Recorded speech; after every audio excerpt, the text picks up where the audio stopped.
Iman bisa berarti sebagai percaya ataupun yakin. Iman juga yakni diyakini dengan hati, diucapkan dengan lisan, dan juga diamalkan dengan perbuatan. Ada juga 6 dasar iman. Yang pertama, iman kepada Allah. Kedua, iman kepada malaikat-malaikat Allah. Ketiga, iman kepada kitab-kitab. Keempat, iman kepada rasul-rasul Allah. Kelima, iman kepada hari akhir. Dan keenam, iman kepada qada dan qadar. Adapun ayat Al-Quran yang menjelaskan tentang iman, yaitu tertuang dalam Quran Surat Al-Baqarah ayat 285 yang berbunyi, A'udzubillahi minasyaitonirrajim. Bismillahirrahmanirrahim. Amanna rasulu bima unzila ilaihi min rabbihi wal mu'minun. Kullun amana billahi wa malaikatihi wa kutubihi wa rusulih. Yang artinya, Rasulullah telah beriman kepada Al-Quran yang diturunkan kepadanya dari Tuhannya. Demikian pula orang-orang yang beriman. Sesungguhnya semua beriman kepada Allah, malaikat-malaikatnya, dan kitab-kitabnya, serta kepada rasul-rasulnya. Contoh penerapan iman dalam kehidupan sehari-hari. Iman kepada Allah, selalu sholat tepat waktu, dan tidak menyekutukan Allah. Islam secara bahasa adalah al-mutlaqul inqiyad, yang artinya kadar-kadar turut. Islam secara istilah adalah al-inqiyadu lil ahkami syariah, yang artinya turut kepada segala hukum syara. Di sini ada kata hukum. Hukum adalah isbatul amri li amri au nafihu anhu. Tentunya teman-teman sudah mengetahui 5 poin Islam ini. Yang pertama adalah syahadat. Syahadat terbagi menjadi 2. Yang pertama adalah syahadat rububiyah. Syahadat rububiyah adalah syahadat yang berlafadzkan asyhadu alla ilaha illallah. Dan syahadat nabawiyah itu yang kedua, yang berlafadzkan wa asyhadu anna muhammadar rasulullah.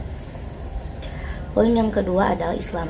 Islam secara bahasa adalah adwa'u bi khair, dan Islam secara istilah adalah aqwalun wa af'alun muhtatamatun bi takbiri wa muftatamatun bi taslimi bi syar'itu masusatin wa bi niyatin masusatin.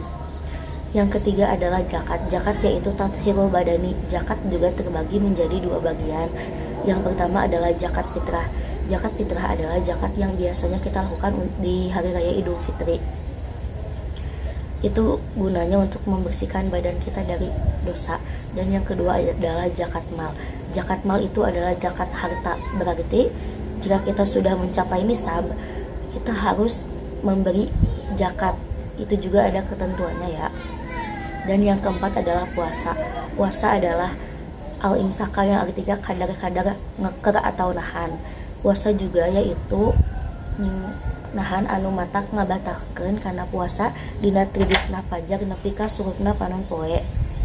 Jadi puasa itu kita harus menahan dari terbitnya matahari sampai terbenamnya matahari. Dan yang kelima adalah munggah haji. Munggah haji bagi yang mampu. Di sini mampunya juga harus sudah mencapai ketentuan. Salah satunya, jika kita akan berangkat haji, keluarga yang ditinggalkan juga harus mendapatkan bekal. Itu diwajibkan. Nah, sebaliknya jika kita sudah ada nih uang untuk berangkat haji, tetapi keluarga yang ditinggalkan belum ada bekal, sebaiknya kita harus mencari dulu bagaimana caranya ketika kita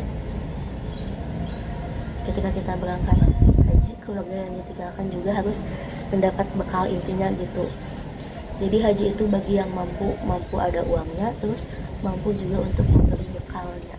Sebagaimana firman Allah dalam Al-Quran Surat Al-Imran ayat 19 yang berbunyi, A'udzubillahi minasyaitonirrajim. Bismillahirrahmanirrahim. Innad-dina indallahil Islam. Sesungguhnya agama di sisi Allah hanyalah Islam. Di sini saya akan menjelaskan tentang ihsan. 1. Pengertian ihsan. Ihsan secara bahasa berasal dari kata ahsana yang berarti berbuat baik, memperindah atau menyempurnakan. Secara istilah, ihsan adalah beribadah kepada Allah seakan-akan melihatnya. Jika tidak mampu, maka meyakini bahwa Allah selalu melihat kita. Ihsan merupakan puncak kesempurnaan iman dan amal seorang muslim. Imam Nawawi berkata, Ihsan adalah menghadirkan hati dalam ibadah dengan penuh kesadaran akan pengawasan Allah Subhanahu wa taala. 2. Dasar ihsan. Ihsan bukan berupa rukun iman dan Islam, tetapi merupakan tingkatan tertinggi dalam penghambaan kepada Allah Subhanahu wa taala. 3. Hadis tentang ihsan. Dalam hadis Jibril yang diriwayatkan Muslim, Rasulullah Shallallahu alaihi wasallam bersabda, "Ihsan adalah engkau beribadah kepada Allah seakan-akan engkau melihatnya. Jika engkau tidak melihatnya, maka sesungguhnya Dia melihatmu." Hadis riwayat Muslim. Jadi kesimpulannya, iman, Islam, dan ihsan adalah satu kesatuan yang tidak dapat dipisahkan satu dengan yang lainnya. Iman adalah keyakinan yang menjadi dasar akidah. Keyakinan tersebut diwujudkan melalui pelaksanaan kelima rukun Islam. Sedangkan pelaksanaan rukun Islam dilakukan dengan cara ihsan sebagai pendekatan diri kepada Allah Subhanahu wa taala. Ibarat sebuah bangunan rumah, iman adalah pondasinya, Islam sebagai temboknya, dan ihsan adalah atap dan ornamen lainnya. Jadi ketiganya adalah satu kesatuan yang tidak dapat dipisahkan. Para ulama mengelompokkan lewat 3 cabang ilmu pengetahuan untuk mempelajari ketiga pokok ajaran agama tersebut. Pertama, iman dipelajari melalui ilmu tauhid atau teologi yang menjelaskan tentang pokok-pokok keyakinan atau akidah.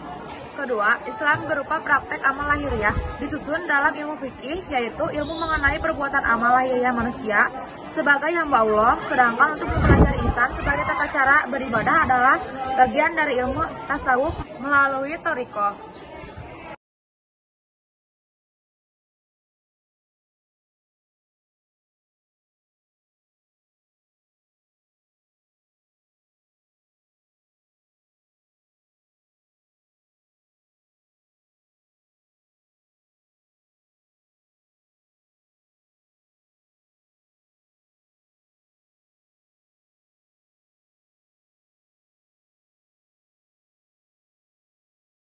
Jadi kesimpulannya, iman, Islam, dan ihsan adalah satu kesatuan yang tidak dapat dipisahkan satu dengan yang lainnya.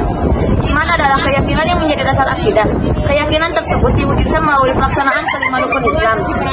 Sedangkan pelaksanaan rukun Islam dilakukan dengan cara ihsan sebagai pendekatan diri kepada Allah Subhanahu wa taala. Ibarat sebuah bangunan rumah, iman adalah pondasinya, Islam sebagai temboknya, dan ihsan adalah atap dan ornamen lainnya.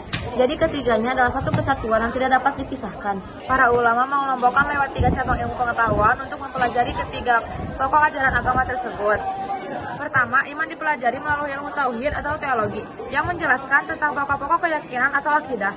Kedua, Islam berupa praktek amal lahiriah disusun dalam ilmu fikih, yaitu ilmu mengenai perbuatan amal lahiriah manusia sebagai hamba Allah. Sedangkan untuk mempelajari ihsan sebagai tata cara beribadah adalah bagian dari ilmu tasawuf melalui thariqah.